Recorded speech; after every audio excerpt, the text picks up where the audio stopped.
welcome to Two Boys Media. This is Kofi Fum and welcome to the channel once again. As you've seen from the heading, that's what we are going to talk about, or the title, that's what we are going to talk about.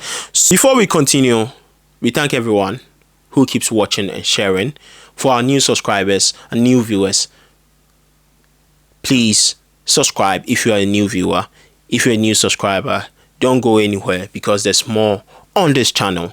Okay, so if you're a nurse, and you have a dream, you have this dream to be a US RN, then this is right for you. Don't give up on that dream yet, because we know that in the USA RN, process, it can take somewhere from 2 to 3 years. So if you haven't started, yes, this is the time to start. If you have started or you're in the process, keep pushing. We know there's retrogression, and sometimes it dampens spirits a bit. Like it brings your spirit down. But a dream is always a dream. Just keep pushing, and it will happen. Do it and act like you haven't done it. When it happens, bro, that's it. So we are going to put this into 3 categories. How to become a US RN into 3 categories. The first one is going to be the board that you want to choose. And the second one is going to be the credentials evaluation, which is going to be CGFNS. And the third one is going to be the NCLEX exam. So these are the 3 steps in becoming a US RN. So let's look at the first step, which is the board that you have to decide. So we know, like back home, obviously you have a nursing and midwifery council where you have your license with them, whatever. USA has a lot of states, and I believe each state has its own board of nursing. So in deciding this, you have to bear in mind US have a compact state and non-compact state. A compact state means these states, I think the last time I checked, it comprises of 41 states, where if you have a license with, let's say, Texas, you can get your license transferred to Maryland and practice there. That's what a compact state means. And a non-compact state is, for instance, if you have a license in California, it will be very difficult in transferring your license into another state. So you have to decide which factors. Why would you choose the states? Why would you consider that state? Have that in mind. Once you come into like a conclusion and decide on it, for instance, let's say we chose Texas, so we are going to apply with the Texas Board of Nursing. What you're going to do is obviously log in, or create an account. Just Google Texas Board of Nursing, create an account, and most of the things are self-explanatory. You have to fill in your personal details. They are going to require you to take a jurisprudence exams, for instance, for Texas, not all states. They will need your credentials, obviously your transcripts and everything sent over to them, but it will be done by a different body, which we'll talk about.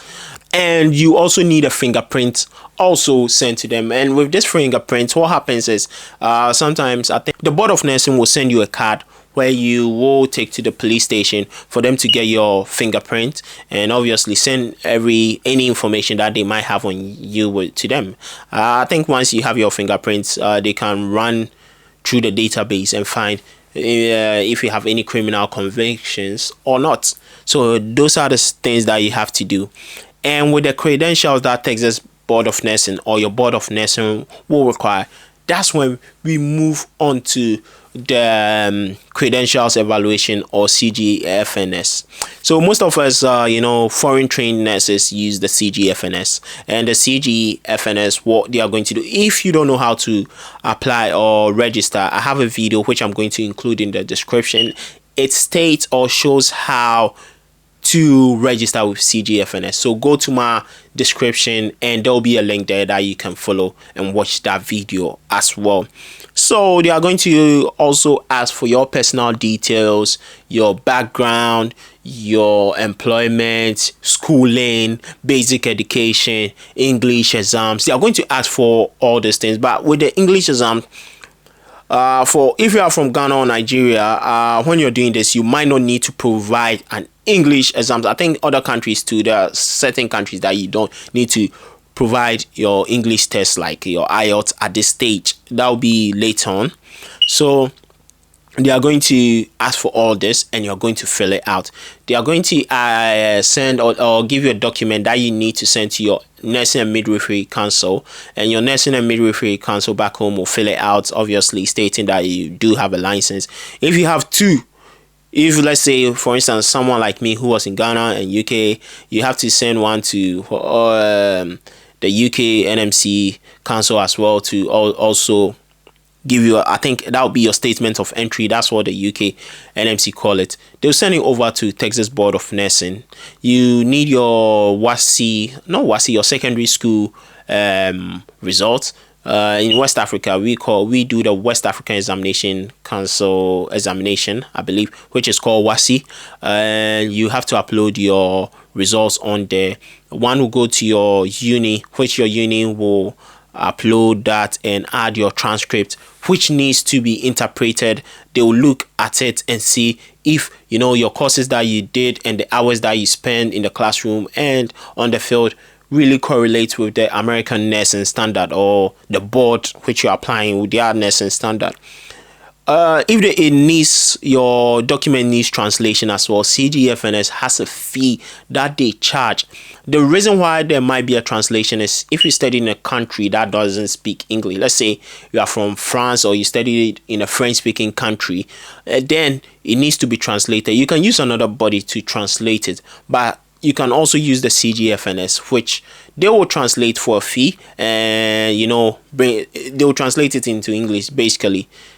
And they'll compile all this, look at all this, and make sure that your credentials meet that standard. And then from there, they'll send you a report that's for your personal use, and one will be sent to your nursing board. So, for instance, we are using Texas Board of Nursing, so there'll be a form that is sent to the Texas Board of Nursing. Once that is sent to the Board of Nursing, mostly they have a tick box or checklist that will be tick off that they've received your credentials evaluation report and they're happy with it. So you move to the next stage. I think you might be paying some fees as time goes on. You'll be paying. Lot of paying as time goes on, and they'll give you an ATT. That's authorization to test.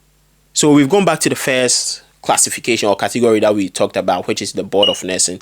They are mostly interlinked. So once that report has been sent, as I said, you get your ATT, and you can apply to take the NCLEX exams. So once you are happy, you follow the link and go to, I think, a Pearson View. So now we are going to the third stage, which is the exams or NCLEX exams. If you want to know how to prepare for the NCLEX exams, I have a video. I have two videos on NCLEX talking about how I passed and the common materials used to pass NCLEX exams, which is the Archer and UWorld. It depends. It depends on what you are using and you feel like it's beneficial for you, so you can use that. But if you want to watch that video, I'll put it in the description below as well. Yes, so that is when you take your exams, and once you pass your exams, that's when you become a US RN. So these are the 3 easy steps in becoming a US RN. As I said, don't give up and keep pushing. This is Kofi from Two Boys Media. Like